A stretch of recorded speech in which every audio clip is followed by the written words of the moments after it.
Hi, and welcome back. It's now one of those gut check times of the year for sales professionals.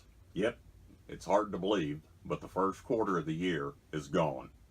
I hope you're feeling great about where your business is at this point.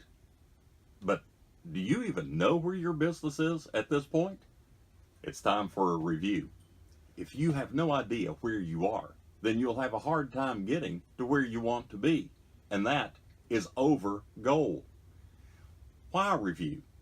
I coach so many sales professionals that don't even think about doing a quarterly review. Their only thought is if they are forced to do an annual review, maybe by the company.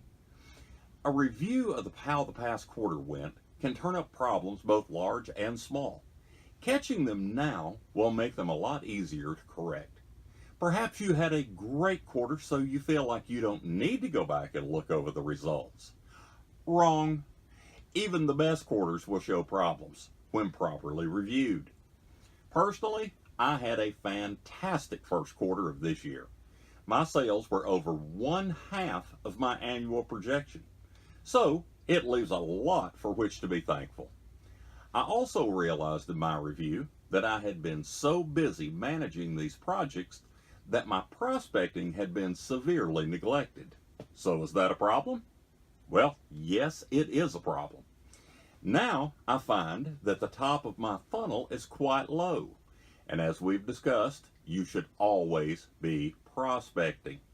So even with my years of experience, vital areas get neglected which you don't realize without a complete review.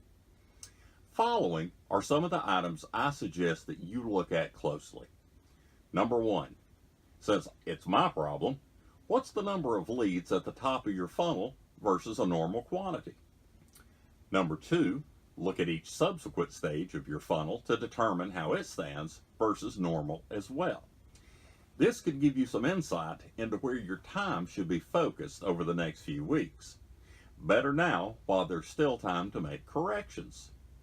Number three, obviously review your sales versus goal at this point in the year. Number four, review your profit versus goal year to date. Number five, review your annual goals and see how much or how little progress you've made.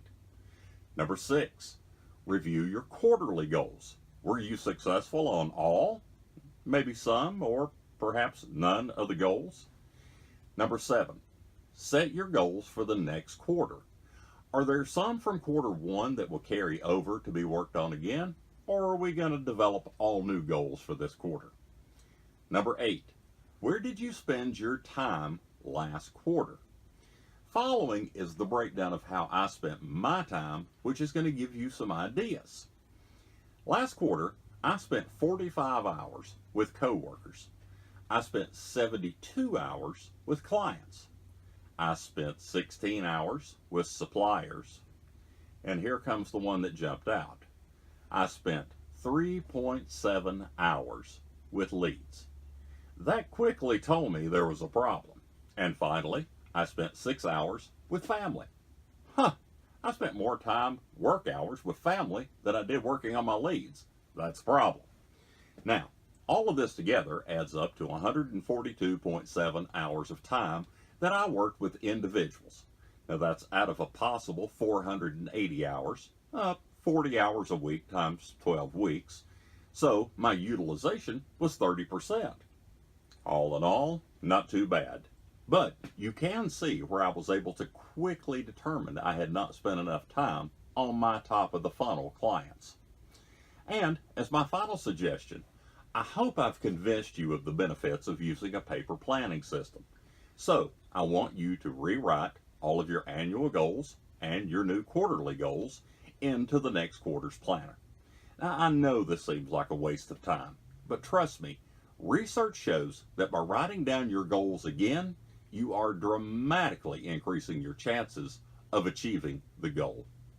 Leave me a comment on how you perform quarterly reviews and plan for the next quarter. Or jump over to the Facebook group and join in the conversation at facebook.com/sales expedition. And please do me a favor, if you've not already, go to our sign up form and enter your name and email address. It'll only take a few seconds, and it really helps me to connect with you at a greater level. Thanks so much for being with us today. I can't wait to be back next week, same time, same place. Until then, go out and create great value for everyone you meet this week.